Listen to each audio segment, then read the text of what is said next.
வணக்கம் பெற்றோர்களே. நான் உங்கள் பத்மதாரணி, ஸ்பீச் லாங்குவேஜ் பெத்தாலஜிஸ்ட். முகத்தில் புன்னகை, மனதில் தன்னம்பிக்கை, இந்த ரெண்டுமே இருந்தால் வாழ்க்கையில் என்றைக்குமே நம்ம சக்ஸஸ்ஃபுல் பர்சனாக இருக்கலாம். இந்த சேனலோட நோக்கமும் அதே தான்.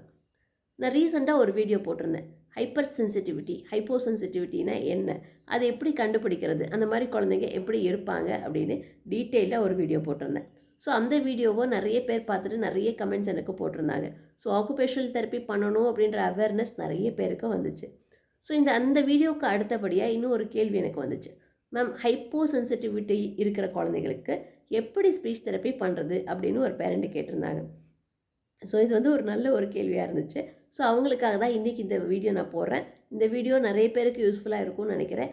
நிறைய பேருக்கு ஹைப்போ சென்சிட்டிவிட்டி உள்ள குழந்தைகளுக்கு எப்படி மேனேஜ் பண்ணுறது அப்படின்றது தெரியலை. ஸோ உங்களுக்கு ஃபஸ்ட்டு அந்த டீட்டெயில்ஸ் வேணும். ஒரு குழந்தை எப்படி ஹைப்போன்னு கண்டுபிடிக்கணும் அப்படின்னு நினச்சிங்கன்னா ஒரு வீடியோ, அந்த லிங்க் வந்து நான் போட்ட வீடியோட லிங்க் இருக்குது, டிஸ்கிரிப்ஷன் பாக்ஸில் கொடுத்துருக்கேன். அதை செக் பண்ணி பாருங்கள். பார்த்துட்டு இந்த வீடியோவை மறுபடியும் நீங்கள் பாருங்கள். உங்களுக்கு கண்டிப்பாக டீட்டெயிலாக இந்த வீடியோ பற்றி புரியும். ஃபஸ்ட்டு இந்த குழந்தைகளுக்கு நம்ம பண்ண வேண்டியது என்ன அப்படின்னு பார்த்தீங்கன்னா, occupational therapy. Occupational therapy plus speech therapy சேர்ந்து பண்ணால் தான் அந்த குழந்தைகளுக்கு நிறைய ப்ராக்ரஸ் நீங்கள் பார்க்க முடியும். ஃபஸ்ட்டு அது இப்போ இந்த ஒரு சென்சரி இஷ்யூஸ் இருக்குது அப்படின்னாலே ஒரே ஒரு தெரப்பி மூலமாக அந்த குழந்தைகள் நம்ம கொண்டு வர முடியாது. கண்டிப்பாக ஓடியோட சப்போர்ட் நமக்கு வேணும். அதில் சென்சரி இன்டிகிரேஷன் அப்படின்னு ஒரு தெரப்பி பண்ணுவாங்க. அது ஓடி தெரப்பிஸ்டே பண்ணுவாங்க, ஆக்குபேஷனல் தெரப்பிஸ்டே பண்ணுவாங்க. நிறைய பேருக்கு இந்த ஒரு டவுட் இருந்துச்சு, மேம் ஓடி வேறு, சென்சரி இன்டிகிரேஷன் தெரப்பி வேறு அப்படின்னு சொல்கிறீங்களே, அது உண்மையா அப்படின்னு கேட்டிருந்தாங்க. ரெண்டும் வேறு வேறு தான். ஆனால் ஓடி தான் இதையும் பண்ணுவாங்க. சென்சரி ரிலேட்டட் இஷ்யூஸ் எல்லாமே உங்களுக்கு வந்து சொல்லிக் கொடுக்குறது, சரி பண்ணுறது எல்லாமே பார்த்திங்கன்னா ஓடி. ஸோ ஆக்குபேஷனல் தெரப்பியில் வந்து இந்த சென்சரி இஷ்யூஸுக்கான நிறைய விஷயங்கள் அவங்க பண்ணுவாங்க. அதில் ஒன்று தான் sensory integration therapy. So sensory integration therapy பண்ணுறப்போ எல்லா சென்ஸையும் இன்டிகிரேட் பண்ணி செய்கிற மாதிரி சில ஆக்டிவிட்டீஸ் வந்து கொடுப்பாங்க. ஸோ அது பண்ணுறப்போ அந்த குழந்தைகளோட அந்த சென்சரி இஷ்யூஸ்க்கான இது வந்து குறைஞ்சி அதை புதுசாக அவங்க லேர்ன் பண்ணுறதுக்கு இதில் ஆரம்பிப்பாங்க. அப்போ அந்த பண்ணிகிட்ருக்க குழந்தைகளுக்கு ஸ்பீச் தெரப்பி பண்ணுறப்போ அவங்களோட லேர்னிங் வந்து இன்னும் குயிக்காக இருக்கும். ஸோ அந்த மாதிரி உள்ள குழந்தைகளுக்கு நம்ம ஸ்பீச் தெரப்பியில் எப்படி சப்போர்ட் பண்ணலாம் அப்படின்றத நம்ம இப்போ பார்ப்போம். ஸோ ஃபஸ்ட்டு வந்து அந்த குழந்தைகளுக்கு ஹைப்போ சென்சிட்டிவிட்டினாக்கா, இப்போ கண்ணில் கொடுக்குற இன்ஃபர்மேஷன் அந்த குழந்தைகளுக்கு பத்தாது இல்லையா? அதான் இப்போ ஹைப்போ சென்சிட்டிவிட்டினாக்கா அந்த குழந்தைக்கு நம்ம கண்ணால் கொடுக்குற இன்ஃபர்மேஷன் அந்த குழந்தைகளுக்கு பத்தாது. ஸோ நம்ம என்ன பண்ணணும்? வெறும் கண்ணால் மட்டும் இன்ஃபர்மேஷனை கொடுக்காம அதை பற்றின டிஸ்கிரிப்ஷன் நம்ம கொடுத்துக்கிட்டே இருக்கணும், வாயால் கொடுத்துக்கிட்டே இருக்கணும். Visual support plus auditory support அந்த குழந்தைக்கு ரெண்டுமே சேர்ந்து கொடுக்கணும். இன்னொன்று, காதில் மட்டுமே இன்ஃபர்மேஷன் நீங்கள் கொடுக்க முடியாது.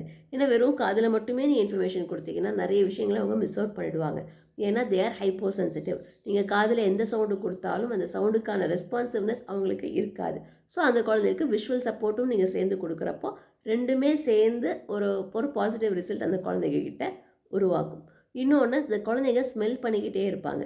ஸ்மெல் பண்ணிக்கிட்டே இருக்கிற குழந்தைக்கு வந்து ஏன் அப்படின்னாக்கா they are seeking that sensory, ஒரு வேணும், அது வேணும்னு அவங்க மூளை வந்து அவங்கள்ட்ட கேட்குது. ஸோ அதனால தான் எது எடுத்தாலும் மோந்து பார்ப்பாங்க. இன்னொன்று, ஒரு சமயத்தில் என்ன ஆகும்னா ரொம்ப ஸ்ட்ராங் ஸ்மெல் கூட அந்த குழந்தைங்களால் அண்டர்ஸ்டாண்ட் பண்ண முடியாது. ரெண்டு விதமாக அந்த குழந்தைங்க இருப்பாங்க. ஸோ இந்த குழந்தைக்கு என்ன பண்ணலான்னாக்கா, கண்ணை வந்து பிளைண்ட் ஃபோல்ட் பண்ணிடலாம். கண்ணை கட்டிட்டு மூக்கால் மோந்துப்பார். இது என்னன்னு கண்டுபிடி அப்படின்னு அந்த குழந்தைகிட்ட ஒரு டாஸ்க் நீங்கள் கொடுக்கலாம். ஸோ அந்த மாதிரி டாஸ்க் கொடுக்குறப்போ அந்த குழந்தை வந்து கண்ணு பிளாக் ஆகிடுது. கண்ணு பிளாக் ஆகிடுச்சுன்னா அடுத்த சென்ஸ் என்ன ஆக்டிவேட் ஆகும்? மூக்கு. இன்னொன்று டச்சு. அப்படி இல்லைன்னா டேஸ்ட்டு. ஏதாவது ஒரு சென்ஸ் அந்த குழந்தை ரொம்ப ஆக்டிவாக யூஸ் பண்ண ஆரம்பிக்கும். ஸோ அப்போ வந்து அந்த குழந்தை மூக்கில் மோந்து பார்க்குதா, அது என்ன ஸ்மெல்லு? சப்போஸ் நீங்கள் ஒன்று குழந்தைக்கு பிடிச்ச ஒரு ஃப்ரூட்டு கொடுத்துருக்கீங்க, ஒரு மேங்கோ வந்து அந்த குழந்தை மோந்து பார்த்துட்டு இது மேங்கோ அப்படின்னு கண்டுபிடிக்க முடியலை அப்படின்னாக்கா நீங்கள் அந்த டேஸ்ட்டு கூட அந்த குழந்தைக்கு கொடுக்கலாம். டச் பண்ணி பார்க்கட்டும். ஸோ அதெல்லாம் பண்ணுறப்போ அந்த குழந்தை பண்ணி ஐடென்டிஃபை பண்ணுறதுக்கு முயற்சி பண்ணும். ஸோ ஒரு சென்ஸை பிளாக் பண்ணோடனே மற்ற சென்ஸை ஆக்டிவ் ஆகுது.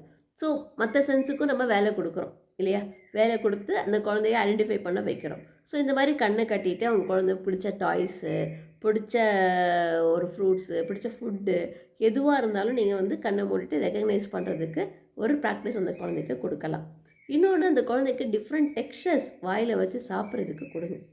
இதே மாதிரி கண்ணை மூடிட்டு வாயில் மட்டும் வச்சு அது என்ன ஃபுட்டு கண்டுபிடி அப்படின்னு நீங்கள் சொல்லலாம். இல்லைன்னா நீங்கள் ஒரு டிஃப்ரெண்ட்டான டேஸ்ட் போட்டு, அப்போது ஒரு ஊறுகாய் இருக்குது, அந்த ஊறுகாய் என்ன டேஸ்ட்டாக இருக்குது கண்டுபிடி பார்ப்போம். புளிப்பு, காரம் அப்படின்னு டிஃப்ரெண்ட் டேஸ்ட்டை பற்றி நீங்கள் சொல்லிக் கொடுக்கலாம். சில குழந்தைங்க பார்த்தீங்கன்னா ஒரு டேஸ்ட்டில் வந்து ஹைப்பர் சென்சிட்டிவாக இருக்கிற குழந்தைங்க எல்லா டேஸ்ட்டையும் வந்து விரும்பி சாப்பிட மாட்டாங்க. அவங்களுக்கு அது சென்ஸே தெரியாது. இன்னொன்று அப்படியே ரொம்ப காரமான ஃபுட்டை கூட அப்படியே சாப்பிட்டுட்டே இருப்பாங்க. அவங்களுக்கு அது ஹெல்த் இஷ்யூஸ் வர்றதுக்கும் வாய்ப்பு இருக்குது. ஸோ டிஃப்ரெண்ட்டான டெக்ஸ்சர்ஸில் நீங்கள் சாப்பாடு கொடுத்து பழக்குங்க. இப்போ வந்து ஒரு முறுமுறுன்னு இருக்கிறது, சில குழந்தைங்க முறுமுறுன்னு இருக்கிறது வாயில் குத்தும், சாப்பிட மாட்டாங்க.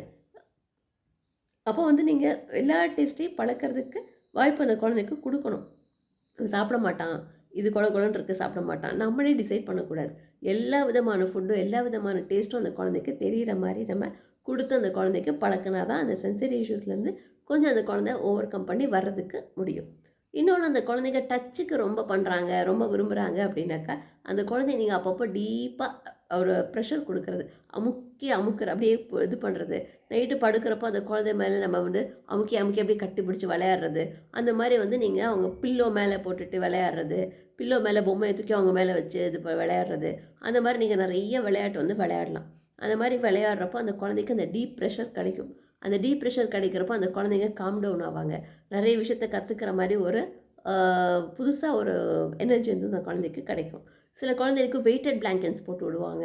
ஸோ அந்த மாதிரி இருக்கிறப்ப கூட அந்த குழந்தைக்கு அந்த ப்ரெஷர் கிடச்சி அந்த குழந்தை வந்து கொஞ்சம் நல்லா பிஹேவ் பண்ணுறதுக்கும் ஆரம்பிப்பாங்க.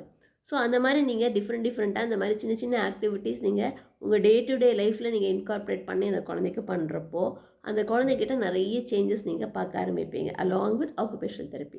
இது நான் சொன்னது வந்து சின்ன சின்ன ஐடியா ஸ்பீச் தெரப்பியில் நீங்கள் இன்கார்பரேட் பண்ண வேண்டிய விஷயங்கள். ஸ்பீச் தெரப்பி பண்ணுறது மட்டும் இல்லாமல் ஓட்டியோடு சேர்ந்து நீங்கள் நிறைய விஷயங்கள் சொல்லிக் கொடுக்குறப்போ அந்த குழந்தைகிட்ட நிறைய சேஞ்சஸ் வந்து பார்க்க ஆரம்பிப்பீங்க. இன்னொன்று பார்த்தீங்கன்னா என்விரான்மெண்டல் மாடிஃபிகேஷன் அப்படின்னு இருக்குது. ஸோ என்விரான்மெண்டல் மாடிஃபிகேஷனில் என்னென்னு பார்த்தீங்கன்னா அந்த குழந்தைக்கு ஏற்ற மாதிரி நம்ம சுச்சுவேஷனை ஏற்பாடு பண்ணி கொடுக்கணும். இப்போ வந்து அந்த குழந்தைக்கு வந்து ஒரு சவுண்டு வந்து ரொம்ப அதிகமாக அந்த குழந்தைக்கு வந்துக்கிட்டே இருக்குது, அது இல்லைன்னா சவுண்டு ஏதாவது பண்ணி அவங்க கேட்டுக்கிட்டே இருக்கிறாங்க, லவுட் சவுண்ட்ஸ் வந்தாலும் அந்த குழந்தைக்கு கேட்கலன்றப்போ அது டோட்டலி கொலாப்ஸ் ஆகிடுச்சு இந்த சிஸ்டமே. ஸோ அப்போ அந்த சமயத்தில் அந்த குழந்தைக்கு எக்ஸ்ட்ராவாக ஏதாவது சவுண்டு வந்தாலோ அது வந்து புரிய போகிறது கிடையாது, அதை இக்னோர் பண்ணுவாங்க. இல்லைன்னா சின்ன சின்ன விஷயத்துக்கெல்லாம் அது கேட்கணும் எல்லாத்தையும் இது பண்ணுவாங்க. ஸோ அந்த மாதிரி உள்ள கன்ஃபியூஷன் உள்ள ஒரு ஸ்டேட்டில் நீங்கள் என்ன பண்ணணுன்னா ரொம்ப நாய்ஸே வராமல் கொஞ்சம் அமைதியாக இருக்கிற ரூமில் உட்காந்து நீங்கள் சொல்லி கொடுத்தீங்கன்னா அந்த குழந்தைகளால் நிறைய விஷயத்த லேர்ன் பண்ண முடியும். ஒரு வீட்டுக்குள்ளேயே ஒரு ஒரு ஒரு ஓப்பன் ஸ்பேஸ் இருக்குதுனாக்கா அந்த இடத்துல வேறு எந்த ஒரு கார் சவுண்டோ பஸ் சவுண்டோ எதுவுமே கேட்காம கொஞ்சம் அமைதியாக இருக்கிற மாதிரி இருந்துச்சுன்னா அந்த குழந்தைங்களோட லேர்னிங் வந்து இன்னும் கொஞ்சம் ஃபாஸ்ட்டாக இருக்கும். அதே மாதிரி வந்து ஒரு நாய்ஸுக்கு சொன்னேன். அதே மாதிரி லைட்டிங் கூட பார்த்தீங்கன்னா ரொம்ப பிரைட் லைட்ஸாக நீங்கள் வைக்காமல் கொஞ்சம் டிம்மான லைட்ஸாக வச்சு கொஞ்சம் கம்ஃபர்டபுளாக இருக்கிற மாதிரி நீங்கள் செஞ்சு கொடுக்கணும். ஸோ ரொம்ப பிரைட் லைட் கொடுத்தாலும் அந்த லைட்டை பார்த்துக்கிட்டே இருப்பாங்க, அது பார்க்கணும் அந்த குழந்தைக்கு தோணும். ஏன்னா அவங்க வந்து ஹைப்போ சென்சிட்டிவாக இருக்கிறாங்க. அந்த லைட் எவ்வளோ கொடுத்தாலும் அந்த குழந்தைக்கு பத்தலை, பார்த்துக்கிட்டே இருப்பாங்க. சின்ன சின்ன விஷயத்த கூட அந்த குழந்தைங்க நோட் பண்ணிகிட்டே இருப்பாங்க. ஸோ அப்போ நீங்கள் என்ன பண்ணணும், அந்த குழந்தைக்கு டிம் லைட்டாக வச்சு கம்ஃபர்டபுளான ஒரு லைட்டிங்கோட அந்த குழந்தைக்கு நீங்கள் சொல்லி கொடுத்தீங்கன்னா இன்னும் பெட்டராக இருக்கும். இன்னொன்று, டிஃப்ரெண்ட்டான டெக்ஸ்சர்ஸில் அந்த குழந்தைக்கு எக்ஸ்போஷர் கொடுங்க. ஒரு சில குழந்தைங்க பார்த்தீங்கன்னா குறிப்பிட்ட ட்ரெஸ்ஸு போட மாட்டாங்க, ஏன்னா அந்த குழந்தைக்கு அந்த ட்ரெஸ்ஸு பிடிக்காது. ஏன்னா இல்லைன்னா சில ட்ரெஸ்ஸு ரொம்ப விரும்பி போடுவாங்க, அது ரொம்ப சொரன்னு இருந்தாலும் அதை போட்டுகிட்டே இருப்பாங்க, அது குத்துதுன்னு கூட அந்த குழந்தைக்கு தெரியாது. ஸோ அந்த மாதிரி உள்ள சமயத்தில் எல்லா டெக்ஸ்சர்ஸையும் அந்த குழந்தைக்கு எக்ஸ்போஷர் கொடுங்க. ஏன்னா அப்போ தானே இந்த டெக்ஸ்சர் நல்லா இருக்குது, இந்த டெக்ஸ்சர் நல்லா இல்லை, இது பிடிக்கலன்றது அந்த குழந்தைக்கு தெரியும். ஸோ ஒரு டவல் மாதிரி வச்சுக்கோங்க, அந்த குழந்தைக்கு கையில் வந்து டச் பண்ணுறது கொடுங்க. ஒரு சென்சரி ஆக்டிவிட்டி மாதிரி ஏதாவது ஒன்று, ஒரு ரைஸ் ஏதாவது கொடுத்து அதை அள்ளி போடுறது, அப்புறம் கொண்டைக்கடலை கொடுத்து அந்த கொண்டைக்கடலையை வந்து அப்படியே அள்ளி போடுறது. இப்போ கைக்கு வந்து அந்த குத்துற டெக்ஸ்சரு, அதுக்கப்புறம் சாஃப்டாக இருக்கிற மாதிரி ஒரு கிளே, சப்பாத்தி மாவு அந்த மாதிரிலாம் கொடுக்க அந்த குழந்தைக்கு டிஃப்ரெண்ட் டெக்ஸ்சர்ஸ்க்கு எக்ஸ்போஷர் கிடைக்கும். அதே மாதிரி நடக்க கூட்டு போகிறப்போ நீங்கள் எங்கேயாவது வெளியில் கூட்டு போகிறீங்கன்னா புல் தரை, மண் தரை, கல், மண் அந்த மாதிரிலாம் நீங்கள் நடக்க விடுங்க. ஈரத்தில் அந்த மாதிரிலாம் நடந்தால் தான் அந்த குழந்தைக்கு வந்து இந்த காலுக்கு அந்த சென்சரி இஷ்யூலாம் கரெக்டாக அந்த என்ன தேவைப்படுதோ அந்த சென்ஸ் அந்த குழந்தைக்கு எடுத்துக்கிறதுக்கான ஒரு வாய்ப்பு கிடைக்கும். நம்ம என்ன பண்ணுவோம், செப்பல் போட்டு வா, கிளம்புறப்போவே ஷூ போட்டு வா அப்படின்னு சொல்லுவோம். அஃப்கோர்ஸ் இந்தியாவில், அதாவது அப்ராடில் வந்து அது முடியாது. நீங்கள் வந்து குளிருதுனாக்கா ஷூஸ் போட்டு தான் வெளியில் போகணும். பட் இந்தியாவில் இருக்கிற குழந்தைங்க இதெல்லாம் நீங்கள் ஈஸியாகவே பண்ணலாம். ஏன்னா செப்பல் போடாமல் நடக்கிறது வந்து ஒரு பெரிய பிரச்சனையே கிடையாது. இங்கே நமக்கு அவ்வளோ குளிரும் இல்லை, அந்தளவுக்கு எதுவும் பிரச்சனை ஒன்றும் இருக்காது. ஸோ அதனால் நீங்கள் குளிர், வெயில், மழை எதுவாக இருந்தாலும் நீங்கள் இந்தியாவில் இருந்தீங்கன்னா ஈஸியாக அந்த குழந்தைகளை வெளியில் கூட்டு போங்க, வெறும் காலோடு நடக்க விடுங்க. ஓகே பெற்றோர்களே, இன்றைக்கி வீடியோவில் நம்ம வந்து ஒரு ஹைப்போ சென்சிட்டிவாக இருக்கிற குழந்தைக்கு நம்ம என்ன பண்ணணும், அப்படின்றத பார்த்தோம். கூடவே ஸ்பீச் தெரப்பியில் என்ன மாடிஃபிகேஷன் பண்ணணும், என்விரான்மெண்டல் மாடிஃபிகேஷன் நம்ம என்ன பண்ணணும் அப்படின்றதையும் டீட்டெயிலாக பார்த்தோம். இந்த வீடியோ கண்டிப்பாக உங்கள் எல்லாருக்குமே ஹெல்ப்ஃபுல்லாக இருக்கும்னு நினைக்கிறேன். இந்த வீடியோ பிடிச்சிருந்தா லைக் பண்ணுங்கள், மற்ற பேரண்ட்ஸ் கூட மறக்காமல் ஷேர் பண்ணுங்கள். மறுபடியும் இன்னொரு இன்ஃபர்மேட்டிவான வீடியோவில் உங்கள் எல்லாரையும் நான் சந்திக்கிறேன். அதுவரை உங்களிடமிருந்து விடைபெறுவது உங்கள் பத்மதாரணி. நன்றி, வணக்கம்.